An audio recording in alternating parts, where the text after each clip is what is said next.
옛날 조선시대에 왕이 젊은 나이에 원인 모를 병으로 갑자기 세상을 떠나자 어린 세자가 뒤를 이어 왕위에 올랐다. 어린 세자가 왕위에 오르면서 나라는 큰 혼란에 빠졌다. 대신들과 왕실 종친들은 어린 임금이 왕위를 안정적으로 계승함은 물론 왕권을 강화하기 위해 여러 후궁을 들이기로 하였다. 한때 조용했던 궁궐은 어느덧 많은 후궁으로 붐비게 되었다. 이렇게 들인 후궁만도 10여 명이 되었고 임금과 침소 한 번 갔는데 몇 달이 되기도 하였다. 하늘을 봐야 별을 따지 언제 후손을 그것도 왕자를 생산할지 막연하기만 하였다. 어린 임금을 두고 세력 다툼은 날로 심해졌고 왕자만 낳으면 세상 다 얻을 것 같은 분위기 속에서 후궁들은 임금의 성은을 입어 왕자를 생산하기를 기원하며 임금의 관심과 사랑을 위해 애를 쓰고 있었다. 그러던 중 박 판서는 후궁인 딸을 두고 은밀한 계획을 세우게 되었다. 어느 날 박 판서는 딸을 찾아가 자기의 속내를 이야기하였다. 마마, 아무래도 이렇게 손 놓고 있다가는 소인과 마마의 입지가 위축되어 자리 보전이 어려울 듯하오니 왕자 마마를 잉태하기 위한 방책을 세워야 할 것 같사옵니다. 후궁들도 많고 임금의 춘추가 아직 장년이 안 되어 침소에 잘 들어오지 못하시니 어찌 회임한단 말입니까? 소인이 은밀히 호위무사를 들여보내줄 터이니 한번 생각해 보시는 것은 어떠신지요? 아버님, 어찌 그런 막말을 하시옵니까? 멸운지화를 당하고 싶어 그런 말씀을 하시는 겁니까? 마마 다른 방도가 없지 않사옵니까? 그런 말씀을 하실 거면 당장 물러가세요. 마마 소인의 말을 잘 새겨주시기를 바랍니다. 하지만 권력에 욕심이 많았던 박 판서는 외동딸을 후궁으로 추천하여 그 자리에 앉힌 것도 모자라 이제는 강직하고 듬직한 무사 한 명을 뽑아 딸의 호위무사로 보내어 딸의 마음을 흔들어 놓기 시작하였다. 처음에 박후궁은 그런 아버지를 이해할 수 없었으나 다른 후궁들이 회임 소식이 들리니 박후궁으로서도 마음이 흔들리지 않을 수 없었다. 그러니 박후궁도 마음이 혼란하여 잠을 이룰 수가 없었다. 어떻게 하면 임금의 총애를 얻어 회임할 수 있을지 아무리 궁리를 해봐도 상선소에서 잡아주는 임금과의 합방은 박후궁으로서는 어찌할 수 없는 일이었다. 궁궐의 밤은 늘 적적하고 고요하기만 하였다. 달빛이 정원을 은은하게 비추고 바람이 살랑살랑 불어오는 어느 적막한 밤. 고요한 달빛 아래 박후궁은 딸린 궁녀도 없이 혼자 정원을 거닐고 있었다. 그때 나무 밑에 웬 어스름한 물체가 서 있었는데 그는 바로 아버지가 보낸 호위무사 강진이라는 것을 박후궁은 직감하였다. 그녀는 가슴이 멈칫했다. 아니 갑자기 가슴이 왜 이리 뛴단 말인가? 강진이 조심스럽게 다가오자 박후궁은 설레임과 함께 얼굴이 불그스레 물들었고 가슴은 사정없이 방망이질하여 제대로 강진을 쳐다볼 수가 없었다. 마마 야심한 시간에 안 주무시고 어인 일로 나오셨습니까? 내 잠이 안 와 잠시 산책을 할까 하고 나왔는데 자네는 어인일로 일이 나왔는가? 소인도 잠이 안 와 혹시나 마마님을 뵐 수 있을까? 이렇게 서성이고 있었사옵니다. 강진이 자기를 기다렸다는 말에 박후궁은 살짝 설레었다. 그러는 사이 강진의 손은 박후궁의 허리를 감싸 쥐고 나무가 우거진 사이로 그녀를 데리고 들어갔다. 그 순간 그녀의 심장은 마치 터질 듯이 뛰었다. 그의 손은 따뜻하고 강인하였다. 울창한 나무숲에서 둘은 마치 얼음이 된 듯 굳어져 잠깐 서로를 바라보며 서로의 체온을 느꼈다. 그것도 잠시 둘의 입술은 포개졌고 서로를 갈망했던 몸과 마음은 불타올랐다. 격렬했던 그 밤이 지나자 박후궁은 건장한 사내의 그것을 제대로 맛보게 되었다.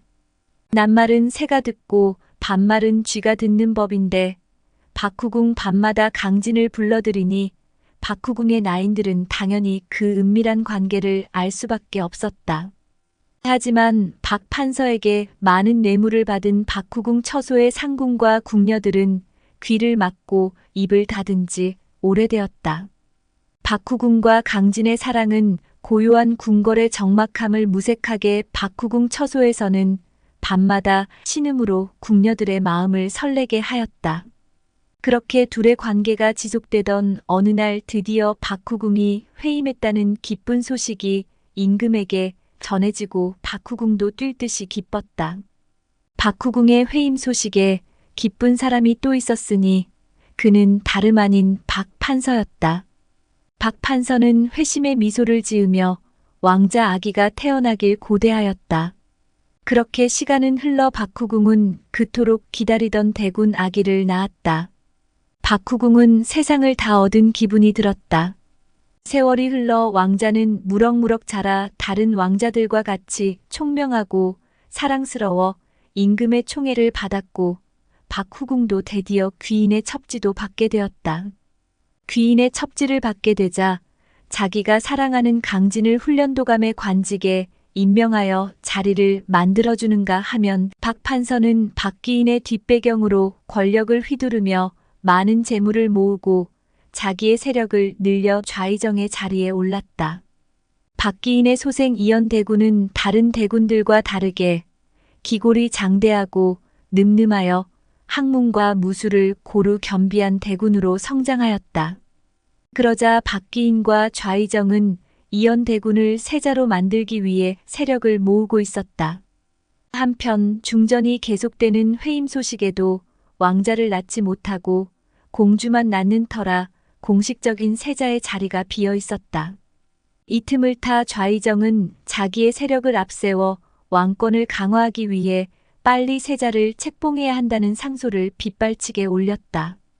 전하, 이 나라의 안정과 백성들의 평안을 위하여 신들이 감히 아뢰옵나이다. 전하의 현명하신 통치 아래 이 나라가 번영하고 있으나 후사를 안정시킴으로써 더욱 강력한 왕권을 확립하는 것이 나땅한 줄 아뢰옵니다. 신들은 이에 전하께서 세자를 책봉하시어 왕실의 기틀을 튼튼히 하시길 간절히 청하옵나이다. 임금이 즉위한 지 20년이 넘도록 중전에게서 왕자가 없자 대신들은 서로가 강한 권력을 선점하기 위해 후궁이 낳은 왕자 중에 세자로 책봉하기를 주청하는데 혈안이 되었다.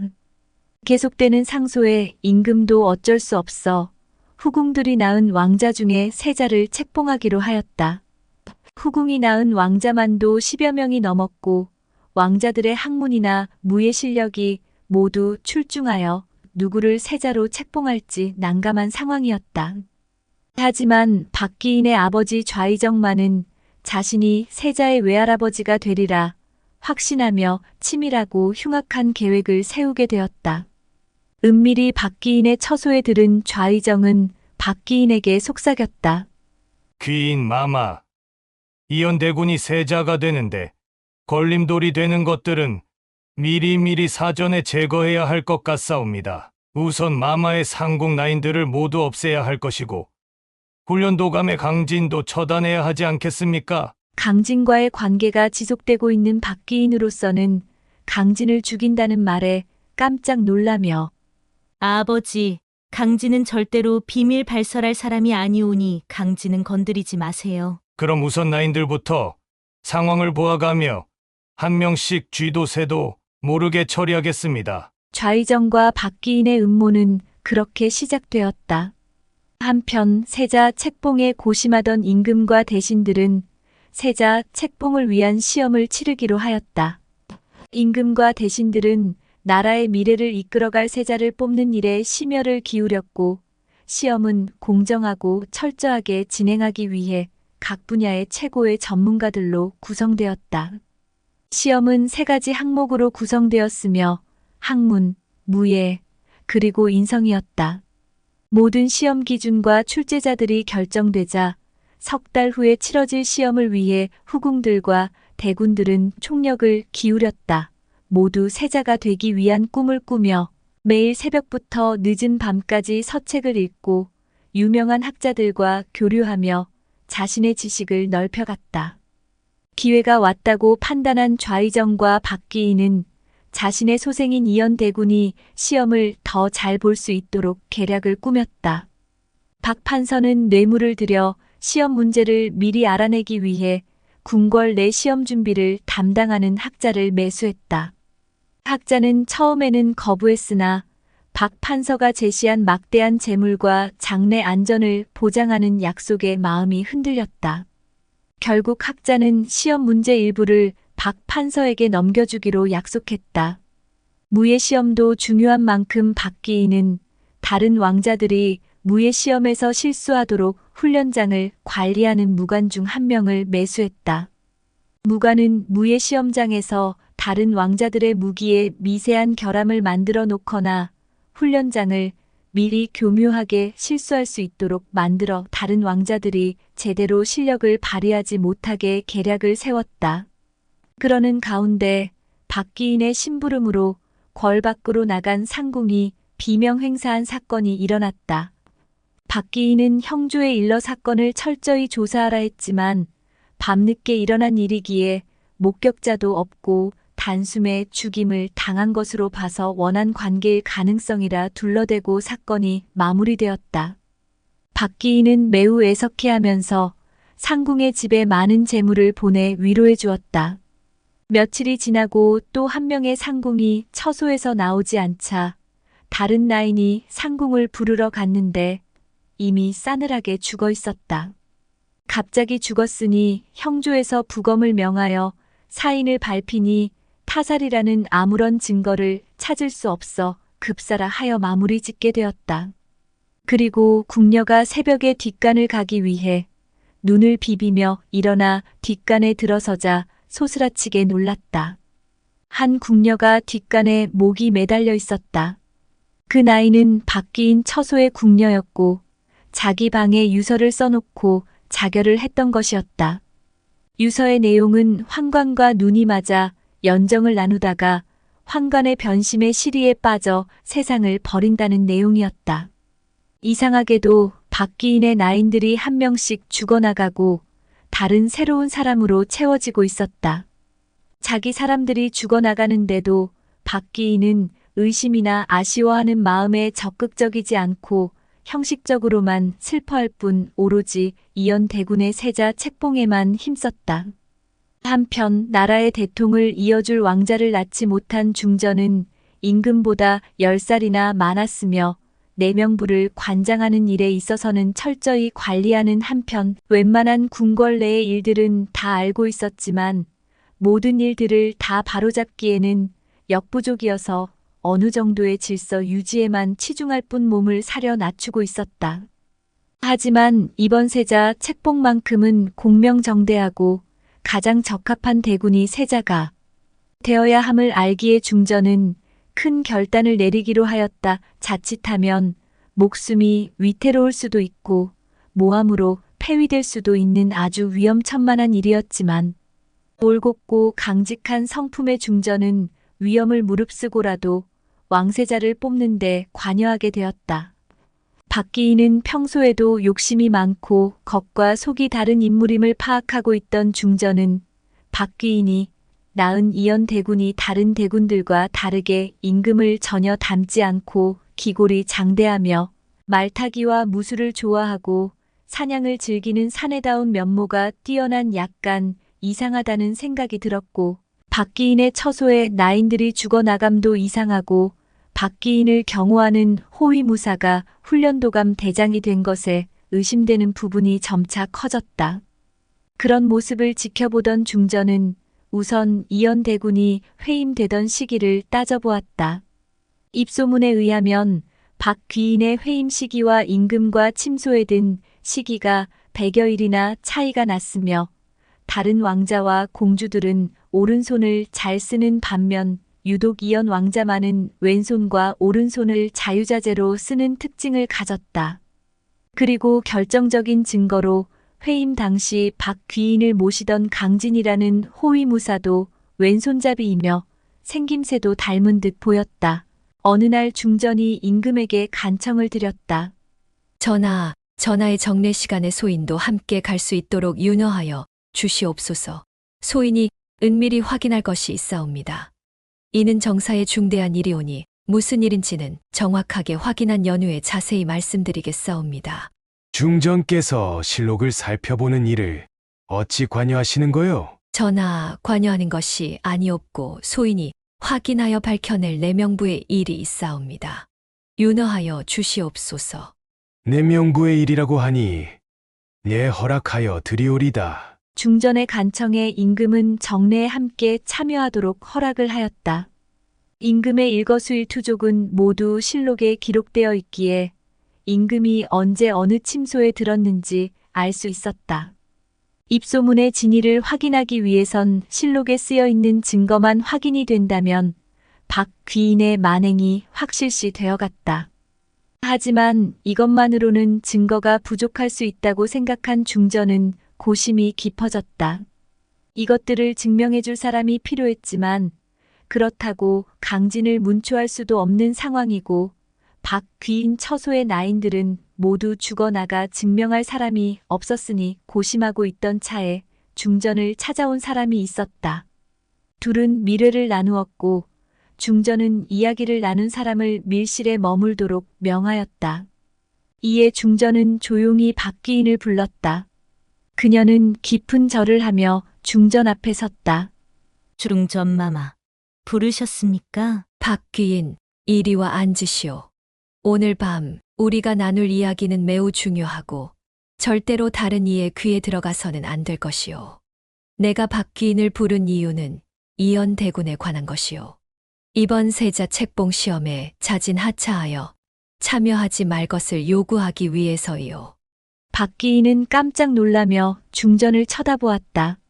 중전마마, 어찌 그런 말씀을 하시는 겁니까? 제 아들을 시험에서 자진 하차하라니요? 여기 이 문서들은 이연 왕자가 태어난 시기와 관련된 기록이요. 왕이 그때 궁궐에 없었음을 분명히 하고 있소. 또한 이연대군이 호위무사의 아이라는 증거도 몇 가지 있소이다. 박귀인은 떨리는 손으로 문서를 받아들고 읽기 시작했다. 하지만 박귀인은 여기서 물러설 여인이 아니었다. 아버지가 좌의정을 지니고 있고 이런 단서쯤이야 얼마든지 무용지물로 만들 수 있는 터라 오히려 박귀인은 중전에게 더 당당하게 말을 하였다. 중전마마, 어찌 소인을 이리도 모함하시는지요? 소생의 아들이 왕세자가 되는 것이 그리도 못마땅하옵니까? 아마도 중전마마께서 왕자 아기 씨를 낳았으면 이런 일도 없었겠지요. 박귀인은 더 당당하게 중전의 아픈 곳을 콕콕 찌르며 중전의 심기를 건드렸다. 박귀인, 나는 귀인이 이 사실을 알고 있음에도 불구하고 지금까지 숨겨온 것을 알고 있소. 하지만 이젠 더 이상 숨길 수 없는 상황이요. 이연 대군이 왕의 소생이 아니라는 것이 자명한데 왕세자가 될 수는 없지 않겠소. 이연 대군이 임금의 소생이 아니라는 것이 밝혀지면 귀인과 대군은 위험에 처할 것이오. 중전마마 억울하옵니다. 저희 아비가 좌의정을 맡고 있는데 어찌 중전마마께서는 저를 이렇게 모함하시옵니까? 박귀인은 자기 아버지의 권력을 앞세워 중전의 길을 꺾으려 하였다. 중전은 냉정한 표정으로 박귀인을 바라보았다. 어허, 아직도 내 말을 못 알아듣겠는가? 박귀인의 언행이 이 나라의 근간을 어지럽히는 일이라는 것을 왜 모르는가? 자네가 정령 멸문지화를 당해봐야 정신을 차리겠느냐? 자네가 자진 탈퇴를 결심하면 나는 자네와 대군을 안전하게 지켜줄 것이나 만약 그렇지 않다면 자네와 대군은 물론 자네 집안도 온전하지 못할 것이다. 박귀인은 억울함을 호소하며 흐느껴 울기 시작하였고 계속해서 억울함을 호소하였다. 이에 중전은 이대로 말로 해서는 안 될 것이라고 판단하게 되었고 박귀인을 처소로 보냈다. 넋이 나간 채 중궁전을 나온 박귀인은 처소로 돌아와 급히 친정아버지 좌의정을 불렀다. 아버님, 이 일을 어찌하면 좋겠습니까? 중전이 이연대군의 출생을 의심하고 있습니다. 마마 자중하십시오. 중전의 뜻대로 쉽게 물러날 일이 아니옵니다. 우선 몸을 낮추고 계십시오. 소인이 손을 써보겠습니다. 어찌하시려고요? 중전이 스스로 명을 재촉하는 것이 옵니다. 중전을 제거해야겠지요. 아무 세력도 없는 중전 하나쯤 죽어나간다고 뭔 일이 있겠습니까? 걱정하지 마시고 마마께서는 옥체 보존하시고 기다리십시오. 이리하여 좌의정은 중전을 모략할 계획을 꾸미게 되었다.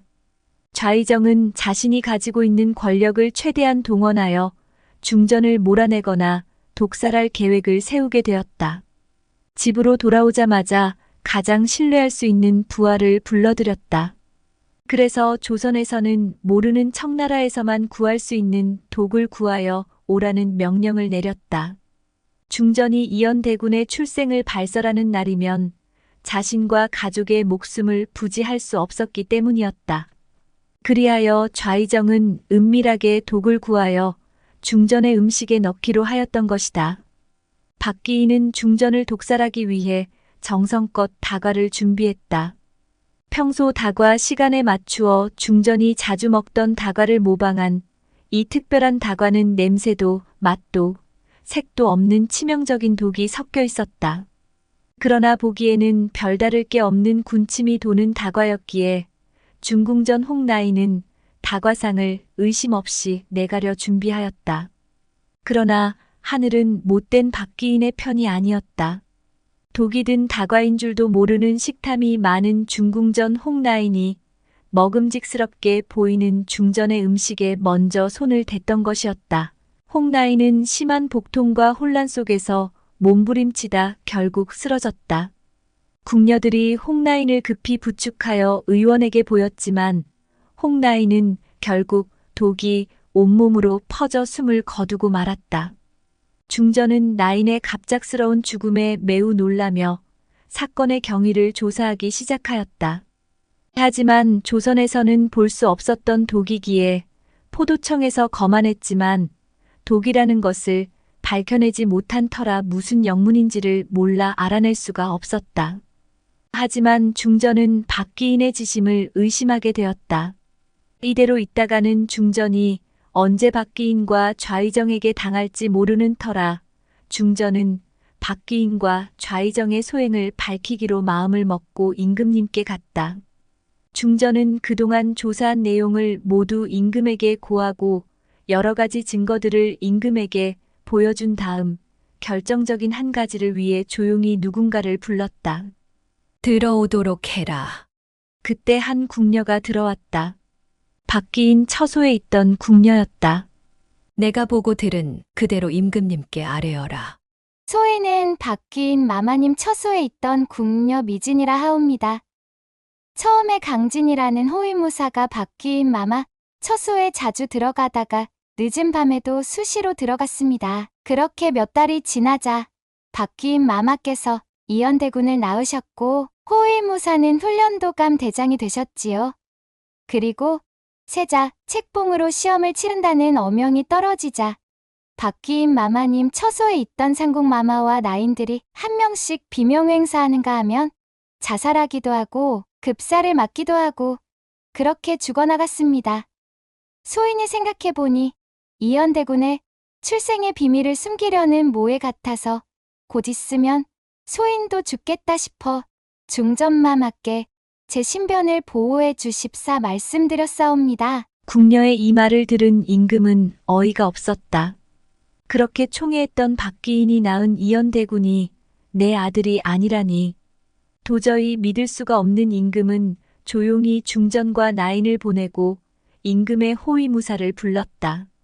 너는 지금 바로 내금의장에게 훈련도감에 있는 강진을 승정원으로 조용히 데려오라 명하여라. 승정원은 임금님이 아무도 모르게 직접 친국을 하거나 조용히 회의를 할 수 있는 비서기관으로 임금이 은밀히 일을 처리할 때 쓰는 장소이다. 그곳에는 강진이 포박이 되어 잡혀왔다. 임금님은 강진에게 물었다. 내가 여기 왜 잡혀왔는지 알겠느냐? 사실대로 구하면 내 목숨을 살려줄 것이나 한치라도 거짓을 구하는 날이면 죽음을 면치 못할 것이다. 소인 무슨 영문인지 모르겠사옵니다, 전하. 하여 강진의 문초는 시작되어 엄청난 고문에도 강진은 입을 열지 않았다. 자신이 입을 열면 제일 걱정되는 사람은 자기 아들 이연대군이었다. 자신의 아들이라는 사실을 알게 되면 이연대군은 파멸이 자명하므로 강진은 목숨을 걸고라도 이연대군을 지키기 위해 아무것도 모른다는 말뿐 사실을 자백하지 않았다. 자기만 버티면 자기 아들이라는 사실을 아는 사람은 박귀인과 좌의정뿐이니 죽음과도 같은 문초를 버텨내고 있었다. 지난번 박귀인 처소의 궁녀들을 없앨 때 강진도 함께 모의하고 일을 처리했기 때문에 이 일을 아는 사람은 새뿐이라고 생각했다. 3일 밤 낮으로 문초했지만 강하게 부인하는 강진 앞에 한 사람이 나타났다. 그 여인은 박귀인 처소에 있었던 강진도 잘 아는 나인이었다. 중전이 박귀인의 처소에 있던 미진을 데려와 대질 신문을 하였다. 강진은 고개를 들어 이 아이를 보아라. 내가 그렇게 찾던 바로 박귀인 처소에서 너희들의 비밀을 알고 있는 궁녀 미진이다. 강진은 미진을 보자 화들짝 놀랐다. 이 아이가 모든 비밀을 낱낱이 고하였으니 더 이상 버티지 말고 이실 직고하거라. 나인 미진을 본 강진은 그만 자기의 혀를 깨물어 자결하고 말았다. 강진이 자결한 것을 좌의정이나 박귀인이 알면 그들의 권력을 앞세워 계속 임금을 능멸할 것을 생각해 강진을 형틀에 묶어놓고 박귀인의 나인이었던 미진도 문초를 받은 것처럼 꾸며 형틀에 메어놓고 박귀인과 좌의정을 포박해 그들을 볼 수 있는 의금부로 데리고 왔다. 영문도 모르고 의금부까지 끌려온 두 사람은 강진과 미진을 보자 그만 바닥에 철썩 주저앉고 말았다. 강진과 미진이 모두 실토했다고 말하자 좌의정과 박귀인도 어쩔 수 없이 자신들의 죄를 자백하였다. 이로써 모든 사실이 만천하에 드러났고 그동안 박귀인과 좌의정의 악행으로 무고한 사람들이 죽음에 이르렀으니 박귀인과 좌의정에게 사약을 내렸고 이연대군은 폐서인되어 출궁을 당하였다. 아무것도 모르고 어린 나이에 폐서인의 몸으로 출궁을 당한 이연은 그동안의 조부와 엄마의 패악한 짓을 알게 되고 절로 들어가 평생을 어머니와 외조부의 사죄불공을 드리며 한평생을 살았다. 권력에 눈이 먼 어른들의 잘못으로 평생을 절에서 속죄한 이연대군의 심정은 어떠했을까요? 물 한 방울이 모여 강을 이루듯 작은 선행이 모여 큰 행복을 이룹니다. 착한 마음을 잃지 말고 바르게 살아간다면 결국 그 결실은 자신에게 돌아올 것입니다. 들꽃 야담을 시청해주시는 여러분, 오늘 하루도 행복하시고 늘 건강 챙기시기 바랍니다. 감사합니다.